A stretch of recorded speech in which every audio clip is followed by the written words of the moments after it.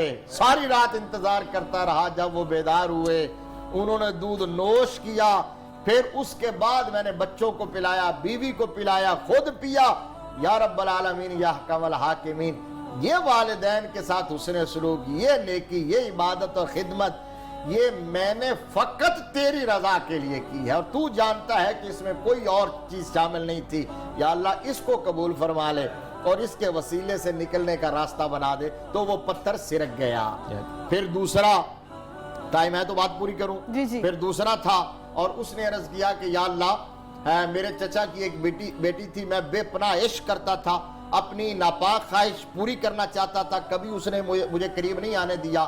حالات نے کروٹ لی, 61 سالی ہوئی, وہ میرے پاس مانگنے کے لیے آئی, میں نے اسے 150 دینار دیے, لیکن اس شرط پر کہ وہ مجھے کنٹرول دے دی. وہ بیچاری مجبور تھی. اب جب ہم تیار ہو گئے گناہ کرنے کے لیے, کوئی دیکھنے والا نہ تھا, کوئی رکاوٹ نہ تھی, تو اس نے صرف اتنا کہا کہ اے بندہ خدا اللہ سے ڈر. تو میرے دل میں تیری خشیت پیدا ہو, تیری یاد آ گئی, خوف آ گیا. میں نے اس حال میں اس کو چھوڑ دیا اور وہ پیسے بھی اس کو دے دیے. یا اللہ اگر تجھ سے ڈر کے میں نے یہ کام کیا ہے تو مہربانی کر. پتھر اور سرک گیا. اور تیسرا بندہ, ہمارا کل بھی ٹاپک چونکہ حقوق العباد تھا, تیسرے بندے نے عرض کیا یا اللہ میرے پاس مزدور آئے, انہوں نے مزدوری کی, اپنی اجرت لی, چلے گئے, ایک بندہ بھول گیا, اپنی اجرت بھول گیا. میں نے امانت میں خیانت نہیں کی بلکہ اسے انویسٹ کر دیا. وہ مال بڑھتا رہا, بکریاں, وہ جانور, اونٹ ہو گئے, ریوڑ ہو گئے. بڑے عرصے کے بعد وہ آیا اور آ کے اس نے عرض کی, وہ کہنے لگا کہ میری مزدوری. تو میں نے کہا یہ سارے کے سارے ریوڑ مال کے تیرے ہیں, لے جا. کیا بات. اس نے کہا کہ بندہ خدا میرے ساتھ مذاق کرتا ہے. تو کہا بھائی میں مذاق نہیں کر رہا, صحیح کہہ رہا ہوں, یہ سارا مال تیرا ہے, حقیقت یہ ہے, وجہ یہ ہے, میں بتا دیتا ہوں. کہا کہ وہ جو مزدوری تو چھوڑ کے گیا تھا وہ میں نے انویسٹ کی تھی, یہ اسی کی بڑھوتری ہے, اسی کا پھل ہے سارا مال. یا اللہ اگر یہ کام میں نے فقط تیری رضا کے لیے تو یہ تو قبول فرما لے اور ہمارے لیے کوئی سبیل بنا دے. اللہ تبارک و تعالیٰ نے وہ پتھر ہٹا دیا, اور وہ لوگ جن کو موت یقینی نظر آ رہی تھی, آج موت کا یقین ہونے کے بعد انہیں حیات کا گلشن تر و تازہ نظر آنے لگا, امید کی کرن آئی. اور یہ اس وجہ سے کہ اس میں ٹاپ آف دا لسٹ جو تھا وہ ماں باپ کے ساتھ حسن سلوک تھا. تو یہ جانبین سے ہے, اولاد ماں باپ کا حق ادا کرے اور ماں باپ سے دعائیں لے. اور یہ بڑا جملہ مجھے پسند ہے کہ دعا کروائی نہیں جاتی, دعا لی جاتی ہے. اور دعائیں لینے والے بنو, بڑوں سے دعائیں لو, ماں باپ سے دعائیں لو, اساتذہ سے دعائیں لو, لوگوں سے دعائیں لو. ایک حدیث شریف حضرت انس بن مالک حدیث کے راوی ہیں. اگر سر ہم آگے چلیں, اس کو تھوڑا آگے سے کنٹینیو کریں گے. ہم ماجد صاحب سے ریکویسٹ کلام ایک سنتے ہیں. ماجد صاحب کیا کلام سنا رہے ہیں آپ, بہت خوبصورت. جہاں سے قبلہ اختر صاحب نے چھوڑا ہے وہاں سے انشاءاللہ پیش کروں گا. پڑا ہوں در پہ تیرے مثل کا یا زہرا ملے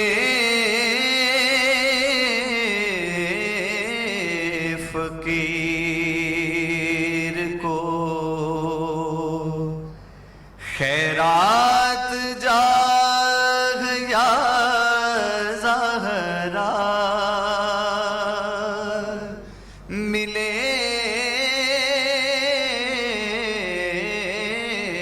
فقیر کو خیرات جاہ یا زہرا تو بادشاہ ہے دو عالم کی ایک شہزادی تو بادشاہ ہے دو عالم کی ایک شہزادی میں ایک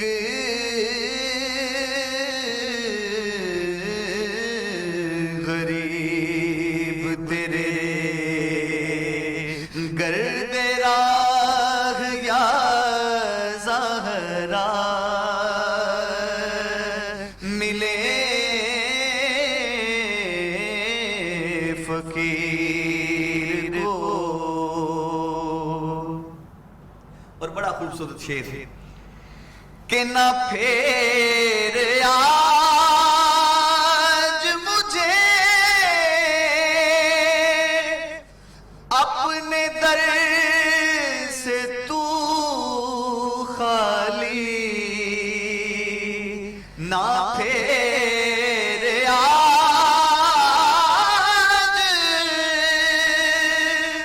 مجھے اپنے در سے تو خالی کہ تیرے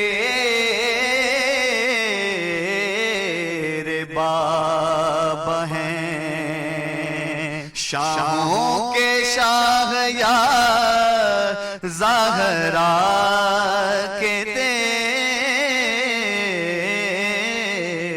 بابا. ٹرانسمیشن کے اوپر چھوٹا سا پیغام ہم کوئی نہ کوئی واقعہ کوئی ایسے واقعے کو آپ کے سامنے لے کر آتے ہیں جو آج کے دور میں جس کی ہمیں کم ہی کوئی نوید یا کم ہی اس کی کوئی مثال نظر آتی ہے. لیکن آج جو ہم بات کر رہے ہیں جس واقعے کی طرف ہم آپ کو لے کے چلیں گے وہ حکمرانوں کی ذمہ داری کے حوالے سے، اور یہ ہے سیدنا عمر رضی اللہ تعالیٰ عنہ کے غلام اسلم سے وہ روایت ہے. وہ یہ کہتے ہیں کہ ایک دفعہ میں اور سیدنا عمر رضی اللہ تعالیٰ عنہ کہیں جا رہے تھے کہ رستے میں انہیں کہیں روشنی نظر آئی.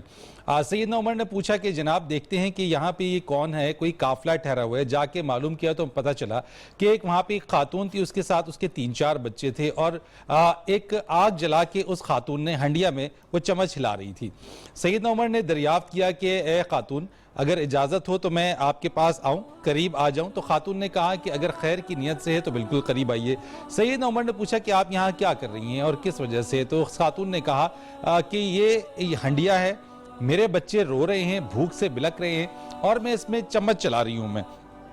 اور اس نے کہا کہ یہاں پہ کوئی پرسان حال نہیں ہے. انہوں نے سیدنا عمر کے حوالے سے کہا کہ وہ چونکہ حاکم وقت ہیں، ان کو بھی کوئی خیال نہیں ہے، اور میرے بچے یہاں بھوک سے بلک رہے ہیں، ٹھنڈ میں موجود ہوں میں. یہ سننا تھا کہ سیدنا عمر نے تو اسلم سے روایت ہے جو ان کے غلام تھے، انہوں نے کہا کہ سیدنا عمر نے مجھے کہا کہ ٹھیک ہے میرے ساتھ آئیے. وہ اپنے غلام کو لے کے گئے، گودام میں گئے. گودام میں لے جانے کے بعد آٹے کی بوری اٹھائی اور کہا اپنے غلام کو کہ یہ آٹے کی بوری میری پیٹھ پر لاد دو. تو غلام نے ان سے عرض کیا کہ اے عمر یہ بوری میں اٹھا لیتا ہوں، یہ بوجھ میں اٹھاتا ہوں. تو انہوں نے انتہائی غصے سے اس بات کی طرف دیکھا، اپنے غلام سے کہا اور کہا کہ کیا تم روز قیامت بھی جو میرا بوجھ ہے وہ تم اٹھاؤ گے؟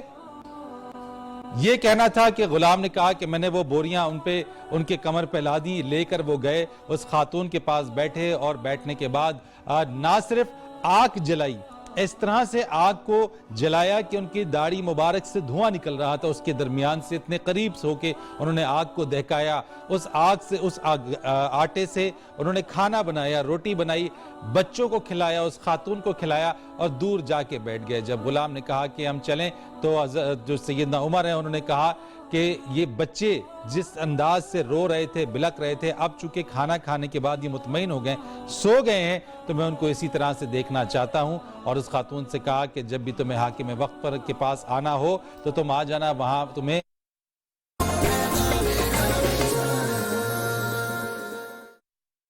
2 کروڑ آنکھیں بھی آپ کی زکوٰۃ کی منتظر ہیں.